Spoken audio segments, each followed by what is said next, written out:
Hello എല്ലാവർക്കും അപ്പോൾ ഒരു നല്ലൊരു ഗുഡ് മോർണിംഗ് കേട്ടോ. ഇപ്പോൾ കാലത്ത് 5 മണിക്ക് ഞങ്ങളൊന്ന് എഴുന്നേറ്റ് വീട്ടിലെല്ലാ പണികളും തീർത്തു കേട്ടോ. കാരണം എന്താണെന്ന് വെച്ചാൽ ഇന്ന് വീട്ടിലേക്ക് അമ്പ് വരണ ദിവസമാണ്. അപ്പോൾ അതേ ഗ്രീൻ കളർ മാറ്റൊക്കെ ഇട്ട് വീടൊക്കെ നന്നായി ക്ലീൻ ചെയ്ത് വൃത്തിയാക്കിയിട്ടുണ്ട്.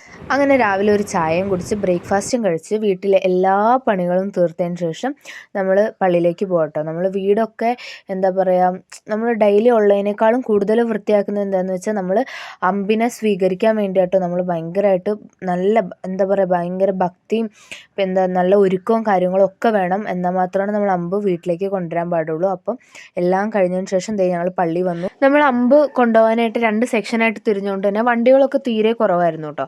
അപ്പം ഞങ്ങൾക്ക് കിട്ടിയിട്ടുണ്ടായിരുന്ന കേസ് ഒരു പിക്കപ്പിലാണ്. എൻ്റെ ദൈവമേ കേസ് ഞങ്ങളാകെ പെട്ട അവസ്ഥ കേട്ടോ. കുലുങ്ങി ഒരു അവസ്ഥയായിട്ടുണ്ട്. അതും അങ്ങനെ 3-4 വീട് കഴിഞ്ഞപ്പോൾ തന്നെ നല്ല തലവേദനയായിരുന്നു. അവിടുത്തെ റോഡൊക്കെ ഭയങ്കര ശോകമായിരുന്നു കേട്ടോ. ഭയങ്കര കല്ലൊക്കെ ആയതുകൊണ്ട്. പിന്നെ ഒരു വലിയൊരു ഫോറസ്റ്റിലെത്തി. അവിടെ ആണെങ്കിൽ നല്ല തണുപ്പും കാര്യങ്ങളും ഉണ്ടായിരുന്നു. അത് കഴിഞ്ഞ് പിന്നെ ഒരു വീട്ടിൽ ചെന്നപ്പം ഒരു വീട്ടിലല്ല കേട്ടോ ഗൈസ്, കുറേ വീടുകളിൽ ചായയും ജ്യൂസും ബിസ്ക്കറ്റും അങ്ങനെ കുറേ ഉണ്ടായിരുന്നു. പിന്നെ ഇതേപോലെയാണ് നമ്മൾ അമ്പ് കൊണ്ടുവരുന്നത്. ഇത് 1-ാം വാർഡാണ്. അപ്പോൾ ആ വാർഡിൽ വന്നപ്പോൾ അടുത്തടുത്ത് വീടായതുകൊണ്ട് തന്നെ ഇങ്ങനെ നടന്നാണ് നമ്മൾ വന്നത്. പിന്നെ ഒരു വീട്ടിൽ പോയപ്പോൾ നിറച്ച് ചാമ്പങ്ങ ഉണ്ടായിരുന്നു. അപ്പോൾ കുറച്ച് ചാമ്പങ്ങയൊക്കെ പറിച്ചു കേട്ടോ. പിന്നെ കഴിക്കാൻ കുറേ ഉണ്ടായിരുന്നു. അങ്ങനെ കുറേ കഴിച്ച് ഞങ്ങൾ വീട്ടിൽ വന്നു ഗൈസ്. അപ്പോൾ എല്ലാവരും അതിൽ വരുന്നുണ്ട്. ഞങ്ങൾ പെട്ടെന്ന് വീട്ടിലേക്ക് വന്ന് ഇവിടെ വെയിറ്റ് ചെയ്യും അമ്പ് വരണത്. ഇവിടെ വെല്ലംച്ചിയുടെ വീട് വരെ എത്തിയെന്ന് തോന്നുന്നു. വെയിറ്റ് ചെയ്യുക. ഭയങ്കരമായിട്ട് വയ്യാണ്ടായിപ്പോയി ഗൈസ്. കുറച്ച് കഴിയുമ്പോൾ ഇപ്പോൾ വീട്ടിലേക്ക് വരും. അപ്പോൾ ഞങ്ങളുടെ വീട്ടിലേക്ക് അമ്പ് ഒക്കെ കൊണ്ടുവരുന്നുണ്ട്. അപ്പോൾ അതിൻ്റെ ഒരുക്കങ്ങളും കാര്യങ്ങളൊക്കെ കഴിഞ്ഞു. പിന്നെ അമ്പ് വരാൻ വേണ്ടി വെയിറ്റ് ചെയ്യാം കേട്ടോ. ഭയങ്കരമായിട്ട് ടയേർഡായിപ്പോയി ഗൈസ്. ഞങ്ങൾ പിക്കപ്പിലൊക്കെ വന്നുകൊണ്ട് ഗൈസ് അങ്ങനെ വീട്ടിലേക്കും അമ്പ് വന്നു കേട്ടോ. ഭയങ്കര സന്തോഷമായിരുന്നു.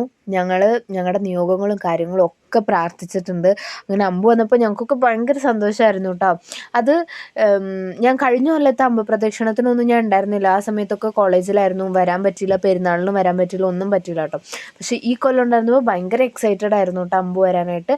അങ്ങനെ അമ്പ് വന്നു. പിന്നെ പ്രയറും കാര്യങ്ങളൊക്കെ സ്റ്റാർട്ട് ചെയ്തായിരുന്നു. അപ്പോൾ 2 സെക്ഷനായി തിരിച്ചുകൊണ്ട് തന്നെ 3 വാർഡുകാരാട്ടോ നമ്മുടെ കൂടെ വന്നിട്ടുണ്ടായിരുന്നത്. അപ്പോൾ ഓൾമോസ്റ്റ് കുറേ പേരുണ്ടായിരുന്നു അമ്പ് കൊണ്ടുവരാനൊക്കെ ആയിട്ട്.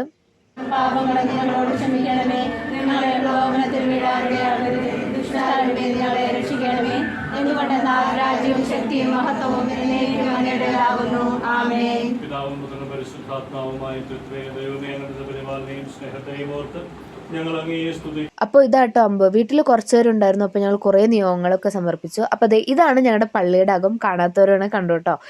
അത് കഴിഞ്ഞ് ഞങ്ങളുടെ വീട് കഴിഞ്ഞ് പിന്നെയും കുറച്ചും കൂടി വീടുകളുണ്ടായിരുന്നു. അതിന് ഞങ്ങൾ പോയില്ല. കാരണം എന്താണെന്ന് വെച്ചാൽ പള്ളിയിൽ ഫുഡും കാര്യങ്ങളും ഉണ്ട്. എൻ്റെ പപ്പയാണ് ഗൈസ് കൈക്കാരൻ പള്ളിയിലെ. അതുകൊണ്ട് തന്നെ ഫുഡും കാര്യങ്ങളൊക്കെ ആക്കാൻ വേണ്ടി ഞങ്ങൾ സഹായിക്കാൻ വേണ്ടി ഇവിടെ നിന്നു. അങ്ങനെ അമ്പൊക്കെ കൊണ്ടുപോയി കഴിഞ്ഞ് തിരിച്ച് വരണതാട്ടോ. എല്ലാവരും താഴേന്ന് ഒരുമിച്ച് ഒരു ലൈനൊക്കെ ആയി അടിപൊളിയായി പാട്ടൊക്കെ ഇട്ടു. അപ്പോൾ എല്ലാവരുടെ നിയോഗങ്ങളും കാര്യങ്ങളൊക്കെ വെച്ച് പ്രാർത്ഥിച്ചാട്ടോ അവർ കയറണേ. അപ്പോൾ ഇത് കഴിഞ്ഞതിന് ശേഷം നല്ലൊരു ഫുഡ് ഉണ്ടായിരുന്നു. നല്ല ടയേർഡ് ആയതുകൊണ്ട് തന്നെ നല്ല ടേസ്റ്റും ആയിരുന്നു കേട്ടോ. അത് കഴിഞ്ഞ് എല്ലാവരും തിരിച്ച് വീട്ടിൽ പോയി. കാരണം വൈകുന്നേരം കുർബാനയും അത് കഴിഞ്ഞ് ദിവ്യകാരുണ്യ പ്രദക്ഷിണം ഉണ്ട് 1 മണിക്കൂർ. അപ്പം ഇന്നത്തെ ഇവിടെ ഇത്രയുള്ളൂ. ടാറ്റാ.